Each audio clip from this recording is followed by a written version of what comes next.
The Black Cat by Edgar Allan Poe. For the most wild, yet most homely narrative which I am about to pen, I neither expect nor solicit belief. Mad indeed would I be to expect it, in a case where my very senses reject their own evidence. Yet, mad am I not, and very surely do I not dream. But tomorrow I die, and today I would unburden my soul. My immediate purpose is to place before the world, plainly, succinctly, and without comment, a series of mere household events. In their consequences, these events have terrified, have tortured, have destroyed me. Yet I will not attempt to expound them. To me, they have presented little but horror. To many they will seem less terrible than barocks. Hereafter, perhaps, some intellect may be found which will reduce my phantasm to the commonplace. Some intellect more calm, more logical, and far less excitable than my own, which will perceive, in the circumstances I detail with awe, nothing more than an ordinary succession of very natural causes and effects. From my infancy I was noted for the docility and humanity of my disposition. My tenderness of heart was even so conspicuous as to make me the jest of my companions. I was especially fond of animals, and was indulged by my parents with a great variety of pets. With these I spent most of my time, and never was so happy as when feeding and caressing them. This peculiar of character grew with my growth, and, in my manhood, I derived from it one of my principal sources of pleasure. To those who have cherished an affection for a faithful and sagacious dog, I need hardly be at the trouble of explaining the nature or the intensity of the gratification thus derivable. There is something in the unselfish and self-sacrificing love of a brute, which goes directly to the heart of him who has had frequent occasion to test the paltry friendship and gossamer fidelity of mere man. I married early, and was happy to find in my wife a disposition not uncongenial with my own. Observing my partiality for domestic pets, she lost no opportunity of procuring those of the most agreeable kind. We had birds, goldfish, a fine dog, rabbits, a small monkey, and a cat. This latter was a remarkably large and beautiful animal, entirely black and sagacious to an astonishing degree. In speaking of his intelligence, my wife, who at heart was not a little tinctured with superstition, made frequent allusion to the ancient popular notion, which regarded all black cats as witches in disguise. Not that she was ever serious upon this point, and I mention the matter at all for no better reason than that it happens, just now, to be remembered. Pluto. This was the cat's name, was my favorite pet and playmate. I alone fed him, and he attended me wherever I went about the house. It was even with difficulty that I could prevent him from following me through the streets. Our friendship lasted, in this manner, for several years, during which my general temperament and character, through the instrumentality of the fiend intemperance, had I blushed to confess it, experienced a radical alteration for the worse. I grew, day by day, more moody, more irritable, more regardless of the feelings of others. I suffered myself to use intemperate language to my wife. At length, I even offered her personal violence. My pets, of course, were made to feel the change in my disposition. I not only neglected, but ill-used them. For Pluto, however, I still retained sufficient regard to restrain me from maltreating him, as I made no scruple of maltreating the rabbits, the monkey, or even the dog, when by accident or through affection they came in my way. But my disease grew upon me, for what disease is like alcohol? and at length even Pluto, who was now becoming old, and consequently somewhat peevish, even Pluto began to experience the effects of my ill temper. One night, returning home, much intoxicated, from one of my haunts about town, I fancied that the cat avoided my presence. I seized him, when, in his fright at my violence, he inflicted a slight wound upon my hand with his teeth. The fury of a demon instantly possessed me. I knew myself no longer. My original soul seemed, at once, to take its flight from my body, and a more than fiendish malevolence, jinn-nurtured, thrilled every fiber of my frame. I took from my waistcoat pocket a penknife, opened it, grasped the Poe beast by the throat, and deliberately cut one of its eyes from the socket. I blush, I burn, I shudder, while I pen the damnable atrocity. When reason returned with the morning, when I had slept off the fumes of the night's debauch, I experienced a sentiment half of horror, half of remorse, for the crime of which I had been guilty. But it was, at best, a feeble and equivocal feeling, and the soul remained untouched. I again plunged into excess, and soon drowned in wine all memory of the deed. In the meantime, the cat slowly recovered. The socket of the lost eye presented, it is true, a frightful appearance, but he no longer appeared to suffer any pain. He went about the house as usual, but, as might be expected, fled in extreme terror at my approach. I had so much of my old heart left as to be at first grieved by this evident dislike on the part of a creature which had once so loved me. But this feeling soon gave place to irritation, and then came, as if to my final and irrevocable overthrow, the spirit of perverseness. Of this spirit philosophy takes no account. Yet I am not more sure that my soul lives than I am that perverseness is one of the primitive impulses of the human heart, one of the indivisible primary faculties, or sentiments, which give direction to the character of man. Who has not, 100 times, found himself committing a vile or a stupid action, for no other reason than because he knows he should not?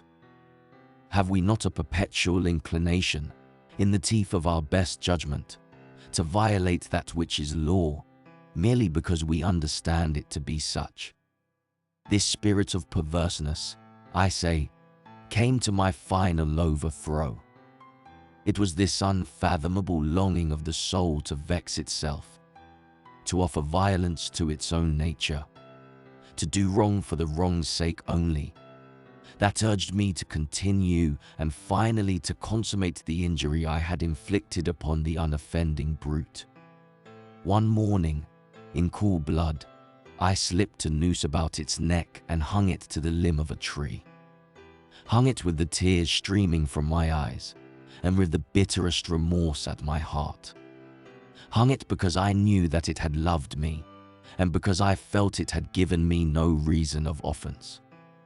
Hung it because I knew that in so doing I was committing a sin, a deadly sin that would so jeopardize my immortal soul as to place it, if such a thing were possible, even beyond the reach of the infinite mercy of the most merciful and most terrible God.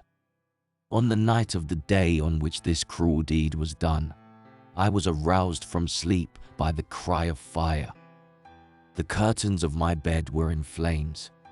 The whole house was blazing. It was with great difficulty that my wife, a servant, and myself made our escape from the conflagration. The destruction was complete. My entire worldly wealth was swallowed up, and I resigned myself thenceforward to despair. I am above the weakness of seeking to establish a sequence of cause and effect between the disaster and the atrocity. But I am detailing a chain of facts, and wished not to leave even a possible link imperfect. On the day succeeding the fire, I visited the ruins. The walls, with one exception, had fallen in. This exception was found in a compartment wall, not very thick, which stood about the middle of the house, and against which had rested the head of my bed. The plastering had here, in great measure, resisted the action of the fire, a fact which I attributed to its having been recently spread. About this wall a dense crowd were collected, and many persons seemed to be examining a particular portion of it with every minute and eager attention. The words strange, singular, and other similar expressions excited my curiosity. I approached and saw, as if graven in bas-relief upon the white surface, the figure of a gigantic cat. The impression was given with an accuracy truly marvelous. There was a rope about the animal's neck. When I first beheld this apparition, for I could scarcely regard it as less, my wonder and my terror were extreme. But at length reflection came to my aid. The cat, I remembered, had been hung in a garden adjacent to the house. Upon the alarm of fire, this garden had been immediately filled by the crowd, by someone of whom the animal must have been cut from the tree and thrown, through an open window, into my chamber. This had probably been done with the view of arousing me from sleep. The falling of other walls had compressed the victim of my cruelty into the substance of the freshly spread plaster, the lime of which had then, with the flames and the ammonia from the carcass, accomplished the portraiture as I saw it. Although I thus readily accounted to my reason, if not altogether to my conscience, for the startling fact just detailed, it did not the less fail to make a deep impression upon my fancy. For months I could not rid myself of the phantasm of the cat, and, during this period, there came back into my spirit a half-sentiment that seemed, but was not, remorse. I went so far as to regret the loss of the animal, and to look about me, among the vile haunts which I now habitually frequented, for another pet of the same species, and of somewhat similar appearance, with which to supply its place.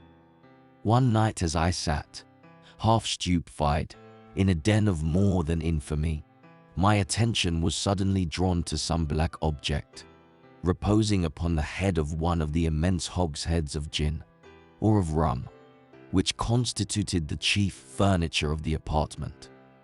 I had been looking steadily at the top of this hogshead for some minutes, and what now caused me surprise was the fact that I had not sooner perceived the object thereupon. I approached it and touched it with my hand. It was a black cat, a very large one, fully as large as Pluto, and closely resembling him in every respect but one. Pluto had not a white hair upon any portion of his body, but this cat had a large, although indefinite splotch of white, covering nearly the whole region of the breast. Upon my touching him, he immediately arose, purred loudly, rubbed against my hand, and appeared delighted with my notice. This, then, was the very creature of which I was in search. I at once offered to purchase it of the landlord, but this person made no claim to it, knew nothing of it, had never seen it before. I continued my caresses, and, when I prepared to go home, the animal evinced a disposition to accompany me. I permitted it to do so, occasionally stooping and patting it as I proceeded. When it reached the house, it domesticated itself at once, and became immediately a great favorite with my wife. For my own part, I soon found a dislike to it arising within me. This was just the reverse of what I had anticipated, but I know not how or why it was. Its evident fondness for myself rather disgusted and annoyed me. By slow degrees, these feelings of disgust and annoyance rose into the bitterness of hatred. I avoided the creature, a certain sense of shame, and the remembrance of my former deed of cruelty, preventing me from physically abusing it. I did not, for some weeks, strike or otherwise violently ill-use it. But gradually, very gradually, I came to look upon it with unutterable loathing and to flee silently from its odious presence, as from the breath of a pestilence. What added, no doubt, to my hatred of the beast was the discovery, on the morning after I brought it home, that, like Pluto, it also had been deprived of one of its eyes. This circumstance, however, only endeared it to my wife, who, as I have already said, possessed, in a high degree, that humanity of feeling which had once been my distinguishing trait, and the source of many of my simplest and purest pleasures. With my aversion to this cat, however, its partiality for myself seemed to increase. It followed my footsteps with a pertinacity which it would be difficult to make the reader comprehend. Whenever I sat, it would crouch beneath my chair, or spring upon my knees, covering me with its loathsome caresses. If I arose to walk, it would get between my feet and thus nearly throw me down, or, fastening its long and sharp claws in my dress, clamber, in this manner, to my breast. At such times, although I longed to destroy it with a blow, I was yet withheld from so doing, partly attacked by a memory of my former crime, but chiefly, let me confess it at once, by absolute dread of the beast. This dread was not exactly a dread of physical evil, and yet I should be at a loss how otherwise to define it. I am almost ashamed to own, yes, even in this felon's cell, I am almost ashamed to own, that the terror and horror with which the animal inspired me had been heightened by one of the merest chimeras it would be possible to conceive. My wife had called my attention, more than once, to the character of the mark of white hair, of which I have spoken, and which constituted the sole visible difference between the strange beast and the one I had destroyed. The reader will remember that this mark, although large, had been originally very indefinite, but, by slow degrees nearly imperceptible, and which for a long time my reason struggled to reject as fanciful, it had, at length, assumed a rigorous distinctness of outline.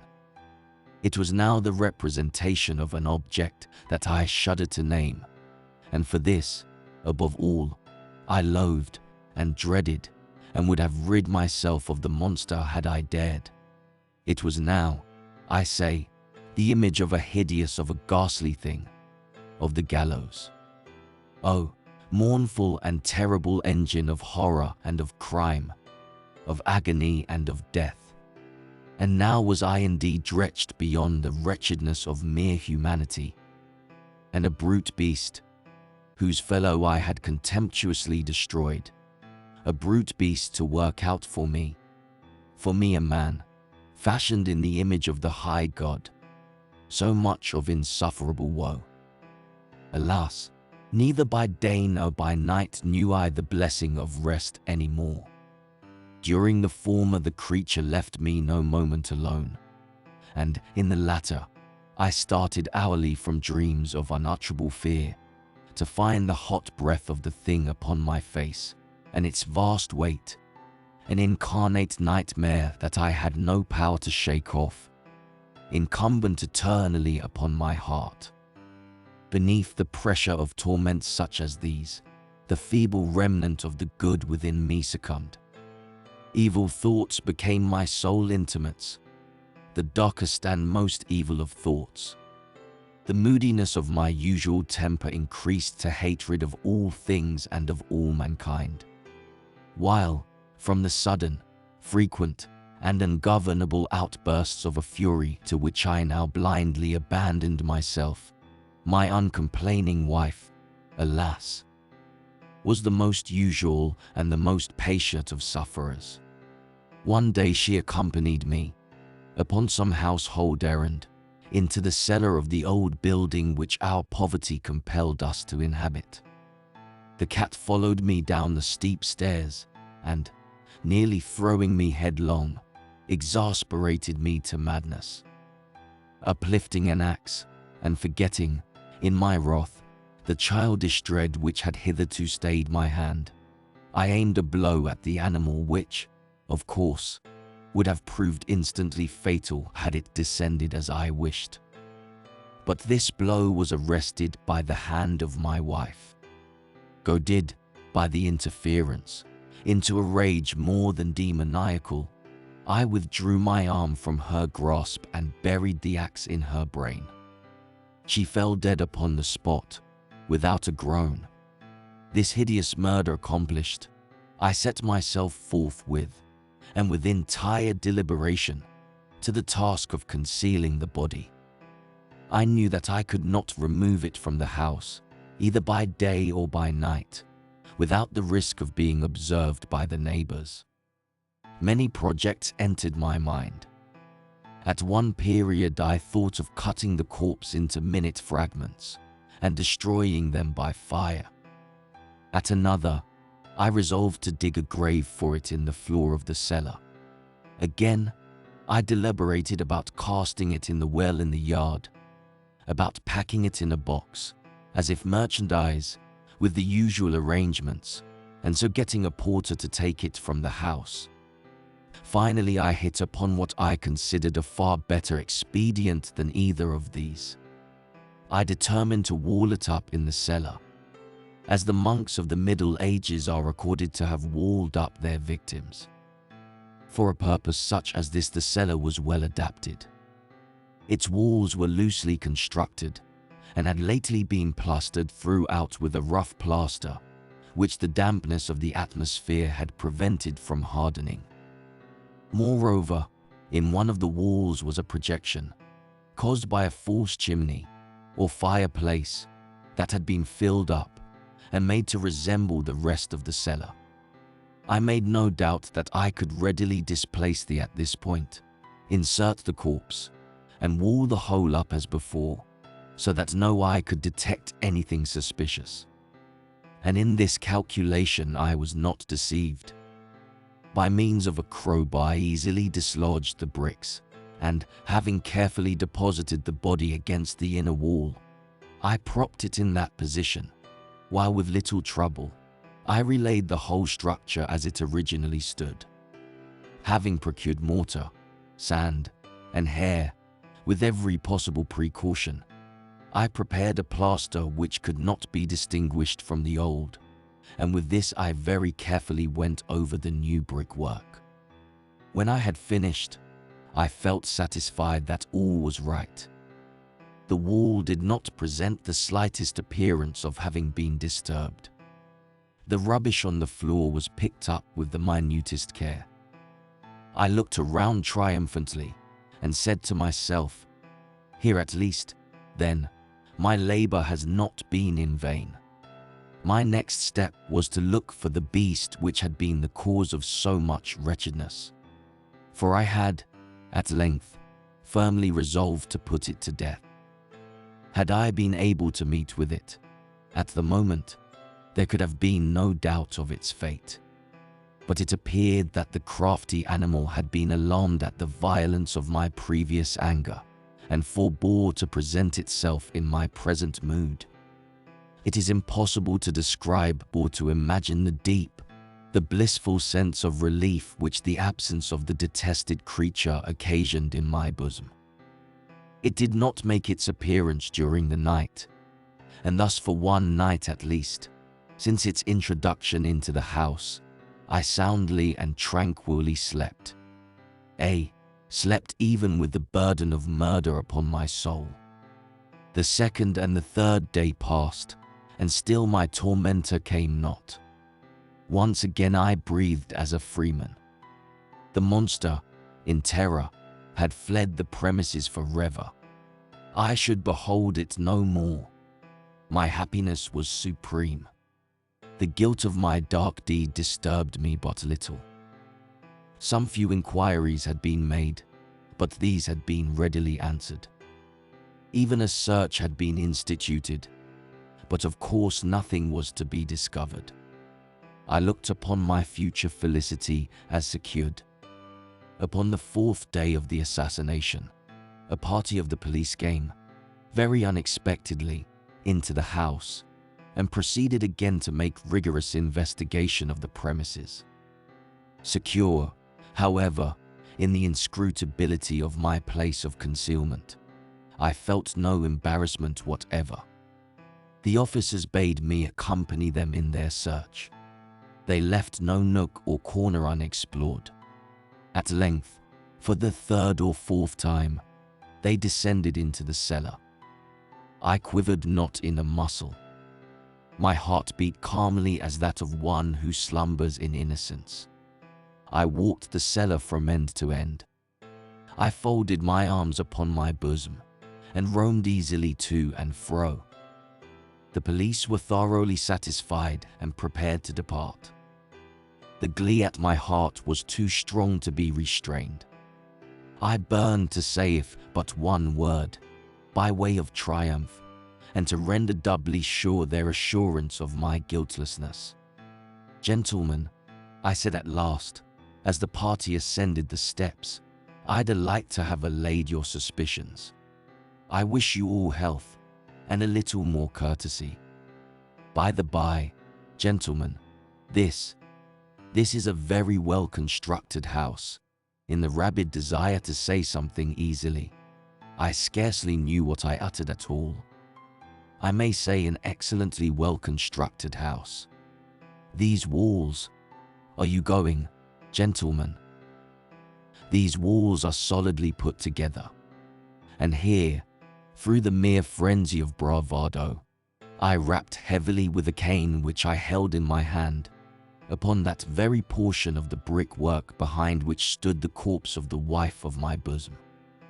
But may God shield and deliver me from the fangs of the arch-fiend. No sooner had the reverberation of my blows sunk into silence than I was answered by a voice from within the tomb. By a cry, at first muffled and broken, like the sobbing of a child, and then quickly swelling into one long, loud, and continuous scream, utterly anomalous and inhuman.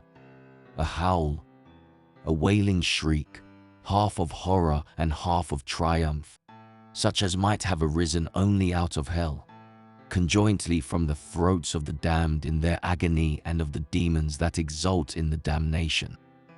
Of my own thoughts it is folly to speak. Swooning, I staggered to the opposite wall. For one instant the party upon the stairs remained motionless, through extremity of terror and of awe. In the next, a dozen stout arms were tolling at the wall. It fell bodily. The corpse, already greatly decayed and clotted with gore, stood erect before the eyes of the spectators. Upon its head, with red extended mouth and solitary eye of fire, sat the hideous beast whose craft had seduced me into murder, and whose informing voice had consigned me to the hangman. I had walled the monster up within the tomb,